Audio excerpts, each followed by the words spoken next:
Hey, what's good, y'all? So 3MDs. My name is Kennedy. My name is Derek. I'm Fresh.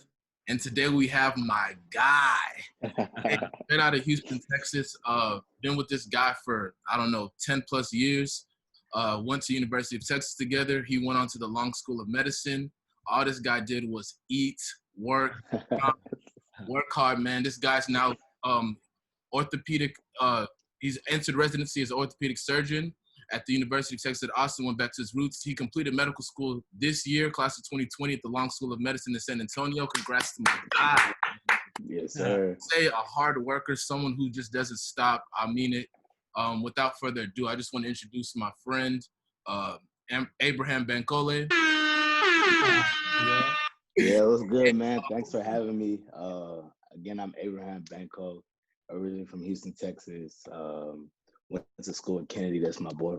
Been my bro for a long time. Went to medical school in San Antonio and started my residency back in Austin.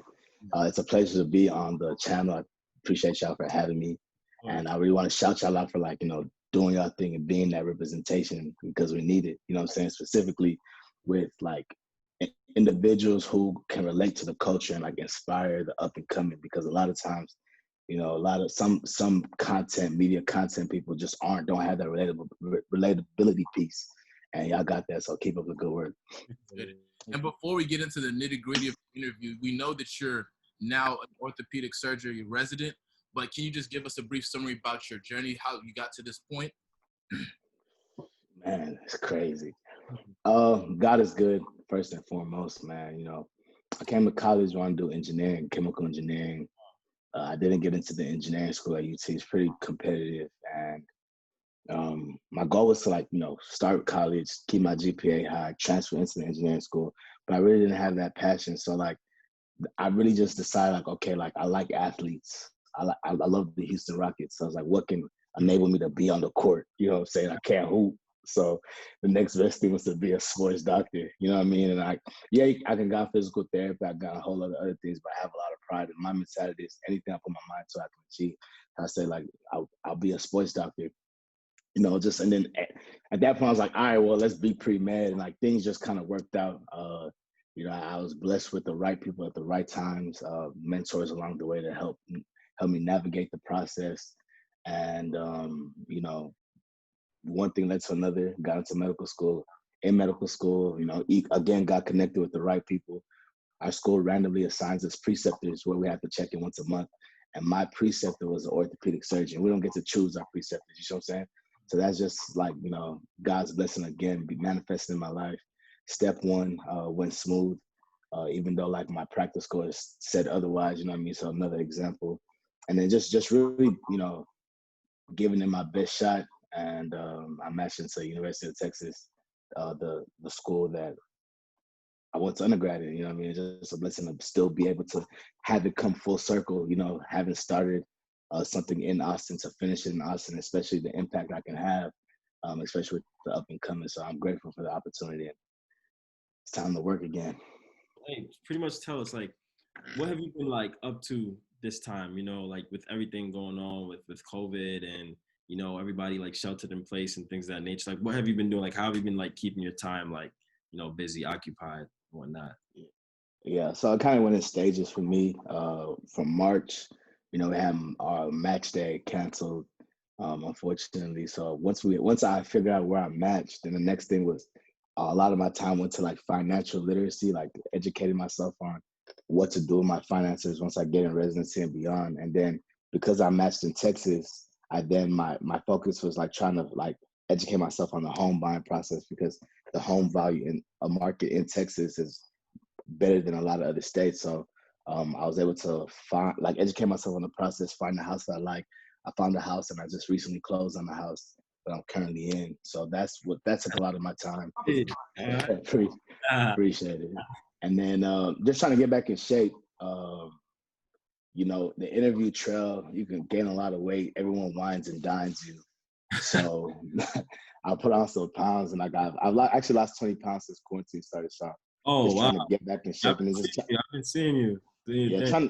Trying to get in that rhythm where it's a lifestyle thing. So when I start residency, my time is much more restricted. It's still build good habits that ultimately allow me to be as healthy and successful in residency. So that's really what I've been doing my time.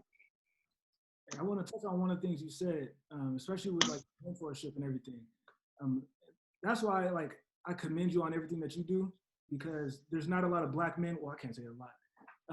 Before there weren't as many black men that were like outwardly showing that they were doctors and going through the whole process and journey. I think like this whole Instagram and Twitter thing is like a little bit newer, like in the medical field, where people are actually showing their journeys throughout. And I think it's important because like I didn't get to see that, like going through high school and college. So it's like you never really see the process. And even if you do, like people usually post like when they graduate or like when they're actually in the field. But I think it's really dope that you show everybody like from the time you were studying from step one all the way through, your rotations, and now that you're a doctor. So I think it's really dope for people to see like how you developed. Yeah, and to that point, bro, it's like visibility is probably the most impactful thing we can do, because we're not gonna have the time to reach out to everybody who, has a faint idea of, oh, maybe I want to be a doctor.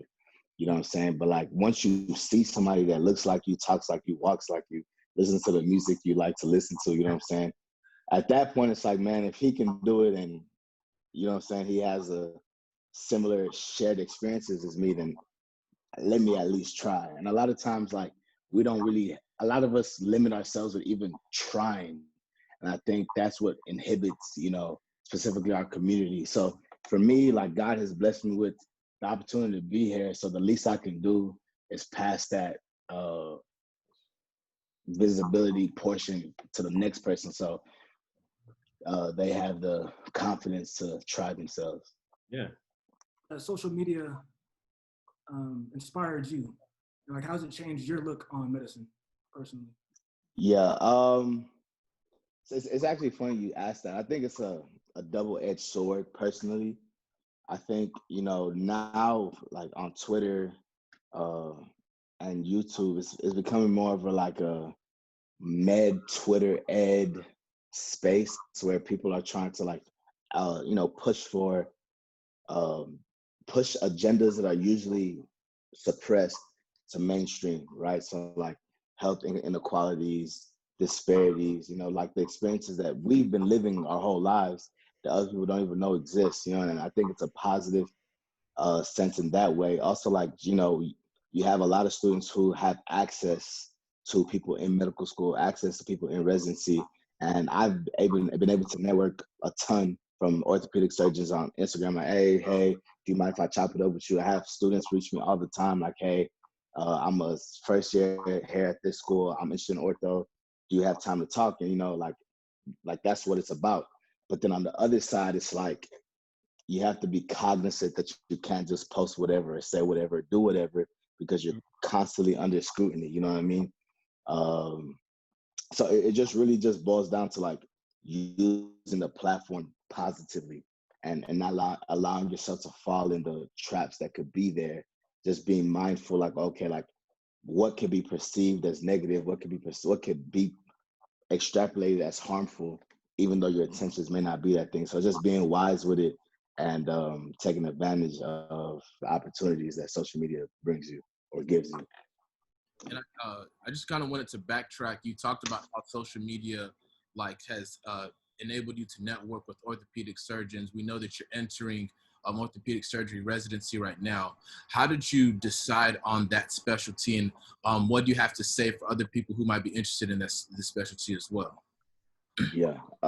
So coming into medical school, I wanted to do either pediatrics or anesthesia because my mentors are anesthesiologists and I like children. But once I got matched with my preceptor in ortho, and the fact that it also had like that sports sports aspect, yeah, I kind of like that. But I didn't really, I never got exposed to it. So I didn't really choose ortho till I saw my first surgery. If you ever seen like an orthopedic surgery, it's just fun. You know what I'm saying? It's like, but my first thought was like, this is human carpentry with the saws, blades, hammers, nails. You know what I mean? And it's just a laid back, like fun group of people. Like most of the people that are interested in orthopedics have similar interests like sports, um, using their hands, you know what I mean, that kind of thing, and like fitness, that kind of jazz, and that's like right up my alley. So at that point, I was like, you know what, like this was a specialty that interests me the most. And that's basically was my goal going into step one and like going into third year. But I actually kept a pretty open mind in third year, and I basically used each rotation to either reinforce my wants or not wants for orthopedics. And going through, I started off with psychiatry, then I had like family medicine, and in 2 rotations, I pretty much knocked off like primary care. It's just too passive for me, and I mean it's definitely like every doctor is important, and you know you need a good primary care physician to make sure that you know things happen. But for me, I like the immediate gratification of surgery. Other things I semi thought about as well. I shadowed in a trauma surgery, and I like the high acuity of you know trauma surgery. I just can't do the lifestyle of general surgery to get there. And quite frankly, like you have to love the bread and butter of a specialty, not just the exciting parts. You know what I mean? So like when somebody gets shot in the abdomen and you rush into the OR and do an exploratory laparotomy, that's pretty dope. Open them up, check all the bowels, right? That's cool. But the bread and butter of general surgery is gallbladders, and I'm not interested in that. So that was quickly crossed off the list. And then I also like ENT. We had this one ENT guy come talk to us. He like did surgery on vocal cords, and it's you know it's prestigious. They make a lot of money, good lifestyle, meticulous. Like, and another thing I like is like I like the feeling of I'm the master of my domain. You know what I mean? So no other person can do what an ENT person does. No other person can do what a urologist does. No other person can really like plate and fixate like an orthopedics does. You know what I mean? But um, I like more macro than micro, and orthopedics is more macro, big picture, and ENT was small picture. So I ultimately just chose orthopedics by like the middle of my third year. You talked about like the lifestyle and just like the finances, and you mentioned that you're becoming or you were building like your financial acumen, like just being financially sound. What are some books or some things that you've been reading? Yeah, so definitely, I think the just a good overview foundational book is obviously the White Coat Investor. Just like becoming familiar with the terms that are used in the finance world. I think it's a shame that we don't get this education in college and medical school, like so we can like become, you know, probably one of the highest paid profession and be susceptible to be taken advantage of for people who have been handling money for such a long time, or are making poor decisions with our money that doesn't allow us to yield the maximum benefits that we could yield if we were educated from the beginning. You know what I mean? So the White Coat Investor kind of just lays out the pathway to like just financial literacy, and then they give you links and other resources to then further along your education in each specific sector. So I'm still like in the general overview portion. You know what I mean? I try to read a little bit every day. I also like the White Coat Investor not podcast. Well, I do this podcast sometimes, but the forum online, and that's when you can really like you know get back and forth with it from actual people and to see their experiences. I know one thing for me, like he really recommends like residents shouldn't buy a house, and it's not that it's a never, but he should like you should see specific situations. And before I bought my house, I really like looked extensively online to the pros and cons and made sure that my situation made sense, which ultimately I'm hoping for the best, being that I'm in a 5-year residency program in my home state, and I plan to keep the house after residency anyhow. So I think like I have 10 years of it, and hopefully I'll be able to come up financially above with the house than I would have if I rented for 5 years. But that whole, you know, the language of the space, you don't know until you know. Yeah. So those are some of the things I definitely want to like. My next goal is to learn like more investing opportunities and like where to put my money as far as like my retirement accounts and like health savings accounts and you know Roth IRAs, backdoor Roth. Just the whole like what vehicles grow my money. You know what I mean? Because once you have your emergency fund, like for 2 to 3 or 4 or 5 months set, at that point, you know, putting more money in that is an really the wrong decision, because that's not growing. Whereas you could then just the same money that you have, put it in a different vehicle that grows at a rate much higher, specifically tax protected and tax all this other stuff accounts, and you're making money by doing nothing. You know what I mean? And I think that's the goal. Like just Yeah. you can't let like ignorance limit us our potential. You know what I mean? So that's kind of where I'm headed. We don't really like my parents didn't teach me, God bless their soul. They tried their best. They came to this country in '97. You know what I mean? But like, we have classmates that are hip to this. You know what I mean? And they've been doing this. So it's our time to like get off the cycle of like, oh, I don't know, or it doesn't bother, like it's not my thing. Educate ourselves so like we can put ourselves in the best position for ourselves and our future generations. I think that's powerful, man, because like we really don't get that information literally from anywhere else. Yet I think for us, we have to go and seek that information, whereas or given that information. It's like a luxury, right? And for myself, I just opened up my own Roth just because like, I've been reading a lot of books throughout the year. And I think this time really let me just like focus in and like really get my finances together. And like, that's my first big boy, like investment that I made. And it's just dope because like you hear about putting your money into a Roth, but like once you actually do it, you realize that putting your money in isn't the real investment. The investment is the investments within the Roth, like what indexes and ETFs are you investing in? So it's like, I think if I would have learned this 5 years ago, like 10 years ago, all the like refunds that we got in blue on nonsense. What's crazy? I did the calculations, right? And let's just say someone starts at 30 and they max it out. By the time they retire, they can have upwards of $1 million, right? If you start just 5 years earlier, like when you're 25, that's an extra $600,000. That's the thing, it's so time-based. Yeah. It's like, just imagine knowing this when you're 15, right? And all those little jobs that I blew money on working from Safeway on shoes. I could have $100 in my account. And right now I could have been paying off for medical school, you know what I'm saying? Like at least coming out of school, no one paid for it. It's like, things like that are real powerful. I'm glad you're speaking on that. Boys got a $2,000 refund at 21 and just, hey, I blow a bag today. No. Seriously. I have a question for you though. It's good that you're using this time to be very productive and learn about all this financial acumen and stuff. But like, so now that you're transitioning, right? You're going from being a med student to residency, right? Like, how are you thinking about it? Like, what are you optimistic about? Like, what are you sort of kind of nervous about? Like, what do you know what I'm saying? Like, just put us in your head. Like, how are you feeling, in terms of like, starting residency right now? Yeah. So honestly, I'm anxious in the fact that I know the learning curve is probably the steepest that we've ever gone through.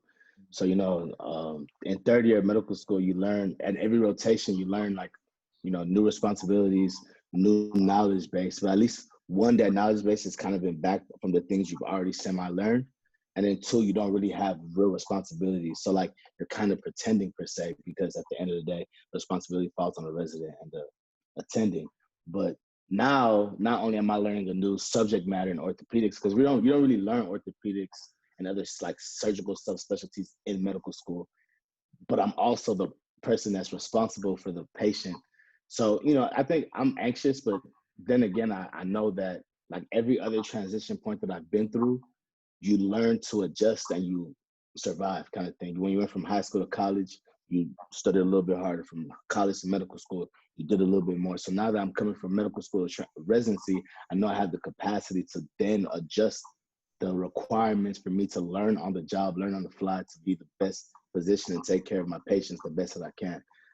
And honestly, I feel like in every transition, like some people like fare like being anxious, but I think a certain level of anxiety is healthy for you to actually do the things that are necessary for you to put yourself in the best position to succeed and perform at the level that you're supposed to and capable of. So for me, like I'm excited for the process. I'm excited, to have the responsibility. I'm excited to actually be able to, do the surgeries with graduated responsibility throughout 5 years of residency. I'm semi-scared of having to wake up at 4 a.m. and leave at 8 p.m. You know what I'm saying? Like I'm kind of scared of having to work 80-hour weeks and not being able to do the things I want to do. like being on call for like 36 hours in a row, seeing my friends on Snapchat at the lake, you know what I mean? But at the end of the day, like it's part of the process, good, bad, and the ugly. And personally, I'm privileged enough to even be in a position where we have this stress to worry about, because it's still a blessed place to be. So I don't know, I'm excited. Like my intern class is dope. We actually like me and so there's 4 of us, and 3 of us are the first Black guys in my program. So I'm excited to like be in a position to be that trailblazer in my program that like sets the example for, one, like what we're capable of, and 2, for every other minority person of color that's coming after us, because we did such a great job and kind of broke that door down. And then our 4th resident, she's actually a girl, which in orthopedics is a big deal, because it's like 97%, 96% male. So I think we may have the most diverse class in America, and I'm just excited to like build that brotherhood, friendship, that those relationships with them, because the people you spend the most time in, like the trenches with, become your closest friends. So I'm excited for the process, and I'm happy for you. And I know I'm gonna do my best. And it's crazy how, it's really crazy how, and I know this is like a cliche thing to hear, like, oh, in 2020, we're still hearing the first Black, but it's a real thing, especially with orthopedics. Like, it's not the first time that I've heard, especially with orthopedics program, or I'm the first Black person at my program. You know what I'm saying? That just goes to show you, that's like, wow, you know what I'm saying? So, like, much props to you, and just keep being great, Yeah, so what are your plans for the future, like both inside and outside of medicine? Like, what do you see yourself doing in medicine maybe 5 years, 10 years from now? Yeah. 5 years, I'll be finishing residency. I don't know like what, I'm definitely gonna get a fellowship. I'm not sure in what discipline. As of right now, my like top 3 choices would probably be like total joints, hips, and knees. We have an aging population, and that's gonna be like the big breadwinner for sure. I like hand upper extremity. That's like more of a lifestyle specialty in ortho. And then maybe what's the last one? Spine. They're like the highest paid, and it's only because they're the highest paid that they're in a conversation. But I don't know if I like the patient satisfaction. That's the one thing. Like the patient profile in spine is not as rewarding and gratifying as in total joints. So like a patient has knee pain for 10 years, you give them a knee replacement, they come into your post-op visits with a bottle of wine, a card, and some flowers, like, thank you, doctor. You're the greatest thing walking. You know what I'm saying? Like, I'm pain-free. I can bend, I can pick up my daughter. You know what I'm saying? I can garden again, kind of thing. In spine, you do a surgery and they still have pain, kind of thing. You know what I mean? Which is like not as satisfying. So that's in medicine, 5 years. 10 years, I'm not sure if I'm going to go private practice or academics. There's pros and cons to both. I think the one thing going academics is being that Black space in a predominantly white space for other people to help move the needle, because you have to have a seat at the table in these kind of positions to, you know what I'm saying, make an impact. And then their like lifestyles a little bit like more smooth and simpler than someone in private practice. But then in private practice, there's an opportunity to like maybe open up my own business, which is something I think about. And then like your earning potentials are much higher. And you can also have an impact in that as well, just not maybe as direct as in academics, you know what I'm saying? 10 years from now, hopefully to be married, like start having my kids and stuff. Start like building a family. Like I'm excited for like family life, you know what I mean? Like once I find a nice little shorty, and like I'm excited to have kids, you know what I mean? Like it's like this is what we work hard for. So you can like provide your family with the life like you wish you had, kind of thing. So, and then 20 years, I like one thing I always want to do throughout the process is just be impactful. You know what I mean? Whether that's like with my channel, I still plan to like show people like what it's like going through make videos on like financial literacy, make videos on like debt payment and repayment, buying your house. I buy my house with the doctor's loan, just letting people know about these avenues, letting people know like what it looks like in the residency and beyond. Or even like, having pre-meds or med students shadow me, being that person that can help somebody get to the next point. That's something that I definitely want to continue doing. And then just, be happy. You know what I'm saying? Like I was actually having a conversation with my friend yesterday about this like the value of what brings you happiness changes as you grow. You know what I mean? And not necessarily always looking to 5 years, 10 years, 15 years, but enjoying the present as you go through it. You know what I mean? Because sometimes what you thought would have gave you all that happiness, you know, oh, all I need is an IA BMW and I'm Gucci. You know what I'm saying? Mind you, my Toyota Corolla with 212s in the truck has made me just as happy as, you know what I'm saying, the i8 I thought it would have made happy. So enjoy like riding to work in my Toyota while I'm striving to get the BMW kind of thing. So just being present in every moment that I'm in, and understanding like good times, bad times, like it's all necessary to appreciate what comes next. You see what I'm saying? You know. Oh, hey, real quick. I wanted to I'm not sure if you're really too privy to this, right? But like healthcare in a sense is changing, right? So based on what you know, what would you like tell somebody like give us like one pro and one con, because you mentioned, you know, possibly getting into like private practice versus academia. What would you say is like one pro, one con, and then one pro, like one con of Yeah. academia? With healthcare changing, you know what I mean? I think ultimately, if there was a student who, you know, high school, college, or I want to be a doctor, I'll really just make sure that they understand the true reasons why they want to be a physician, and understand that financially being a doctor isn't as lucrative as it used to be, kind of thing. You know what I mean? Because any legislative change, you know what I'm saying, like change in presidency or change in Congress can significantly impact your compensation and things of that nature. So not necessarily just going into it for the money, because the money is variable. You know what I mean? That's not as consistent as it used to be. So just understanding your true like motivations behind why I want to go to medical school, because it's a long road. And if you want to make money, if you're smart enough to get into medical school, you're smart enough to apply that knowledge in a lot of other career choices that make just not make just as much money, but have the potential to make money and have a higher money making ceiling than medicine, because medicine isn't really a upward growing kind of profession as far as like you come in making 300 once as an attending, you're probably not going up to 3 million. You know what I'm saying? Yeah. It's not that kind of profession. As far as like academia versus private practice, I think if you are in medicine, and you're kind of differentiated, you really have to think in the future. You know what I mean? Like, you know, technology is becoming rampant, is growing fast, right? So like understanding, like ask yourself, can my profession, can my specialty be automated by, you know, technology? And that's something you have to think 10, 20, 30 years down the line. And you know, I asked like that question about orthopedics. I think the human body is too variable that you kind of have some eyes and some hands, Right. hopefully. I don't see a robot doing my job, you know what I'm saying? But like honestly, like radiologists, like they're already having studies that comparing the difference between the two. And you know, computers programming can read densities and, you know, black, gray, white, as well as humans. You know what I'm saying? So it's just one of those things that you have to be cognizant of as we advance in technology. Even some primary care specialties, it's like I can see very much so telehealth taking off huge, right? So now I need one doctor to service 200, 300, while all the patient does is put in their symptoms, their history, the checkbox. Because all we're doing is using the data that we know, the knowledge that we know, to come up with the most probable cause, right? So then from there, a computer does that for you. The physician oversees it, and it's like, oh yeah, that's probably that. Let's start you on.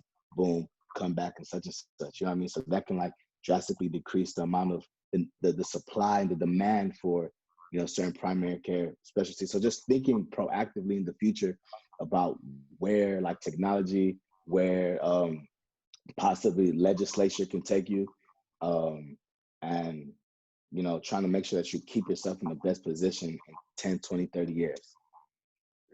Thank you. So I just kind of wanted to close this out. I'm going to close it out with just a little bit interesting facts about yourself, and I guess one thing that you've picked up, one hobby that you've picked up during quarantine. During quarantine, geez. So interesting fact, and then one thing that you picked up about quarantine. Interesting fact.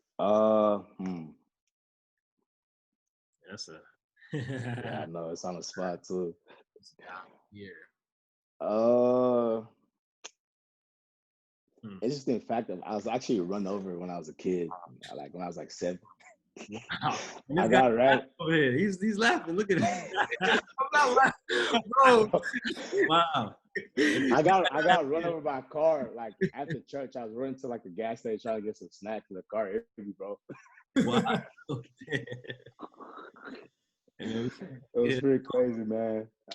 Thank God I'm okay. Maybe that's what stunted my growth. That's why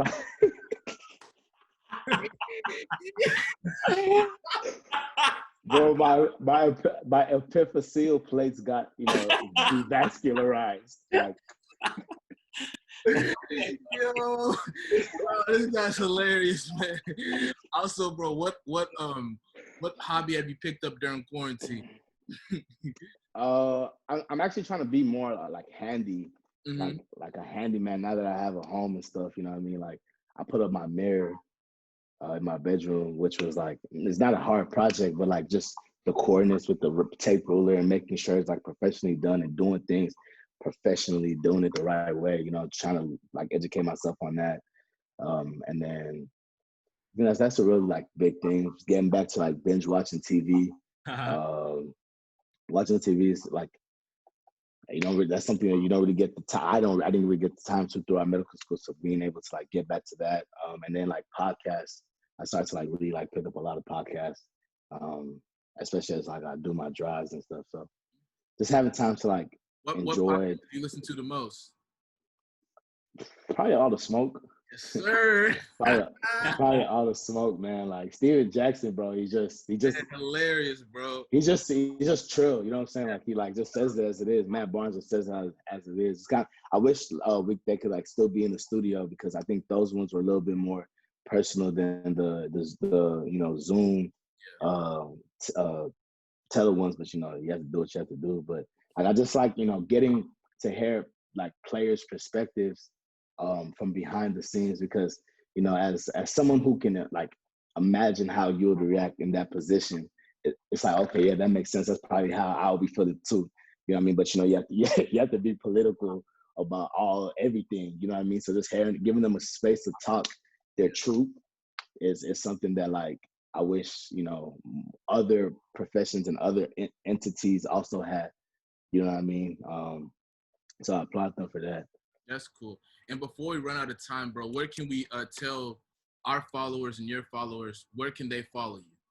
Yeah. So I'm on social medias: Twitter, Instagram, YouTube, Venmo, Snapchat, Cash App. I'm Ambitious Abe across the board. That's Ambitious and Abe together. Follow me on YouTube. I have a lot of other video ideas coming, specifically like in residency and that transition from medical school to residency.